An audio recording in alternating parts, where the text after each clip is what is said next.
नमस्कार दोस्तों, हमारी आज की कहानी बहुत ही महत्वपूर्ण विषय में है। अगर आप मेरे चैनल में पहली बार आए हैं तो मेरे चैनल को सब्सक्राइब करें और लाइक, कमेंट, शेयर करें, जिससे कि आपको मेरी वीडियो की नोटिफिकेशन मिलती रहे। चलो अब कहानी की शुरुआत करते हैं। हमारी आज की कहानी है माँ ब्रह्मचारिणी की कथा। नवरात्रि के दूसरे दिन माँ दुर्गा के ब्रह्मचारिणी स्वरूप की पूजा की जाती है।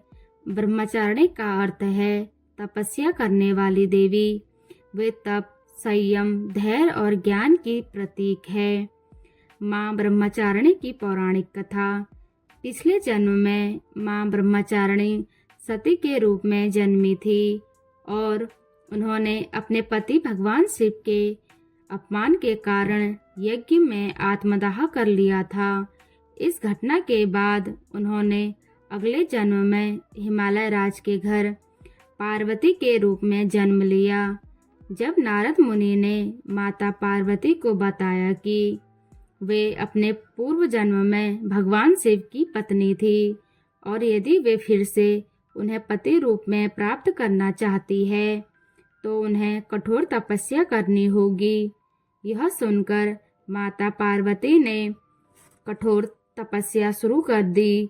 उन्होंने हजारों वर्षों तक केवल फल फूल खाकर तपस्या की, फिर सैकड़ों वर्षों तक केवल बेलपत्र खाकर भगवान शिव की उपासना की। अंत में वे बिना जल और भोजन के तपस्या करने लगी, जिससे उनका शरीर अत्यंत क्षीण हो गया।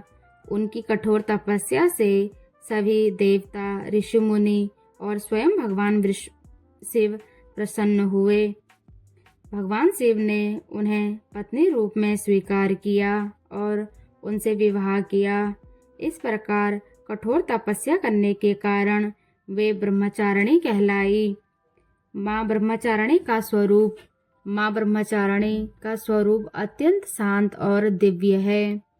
वे सफेद वस्त्र धारण करती है। उनके दाएं हाथ में जप माला और बाएं हाथ में कमंडल होता है। वे शुद्ध ज्ञान, भक्ति और तपस्या की देवी है। माँ ब्रह्मचारिणी की पूजा का महत्व। माँ ब्रह्मचारिणी की पूजा से धैर्य, संयम और आत्मविश्वास की प्राप्ति होती है। यह दिन साधकों के लिए आध्यात्मिक ज्ञान और ध्यान का प्रतीक है। इनकी आराधना करने से मंगल ग्रह के दोष दूर होते हैं। माँ की कृपा से जीवन में संकल्प शक्ति और कठिनाइयों को सहन करने की क्षमता बढ़ती है। माँ ब्रह्मचारिणी की पूजा विधि।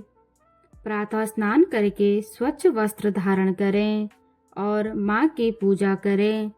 सफेद फूल और अक्षत अर्पित करें। घी का दीपक जलाएं। ओम देवी ब्रह्मचारिणे नमः का मंत्र का जाप करें। माँ को दूध, मिश्री और शहद का भोग लगाएं। व्रत और उपवास रखकर माँ की कृपा प्राप्त करें। माँ ब्रह्मचारिणी हमें यह सिखाती है कि सहनशीलता, दृढ़ संकल्प और सच्ची भक्ति से किसी भी लक्ष्य को प्राप्त किया जा सकता है। उनकी आराधना करने से व्यक्ति को सकारात्मक ऊर्जा और आध्यात्मिक शक्ति प्राप्त होती है। अगर आपको मेरी कहानी अच्छी लगी तो मेरे चैनल को सब्सक्राइब करें। जय माता दी।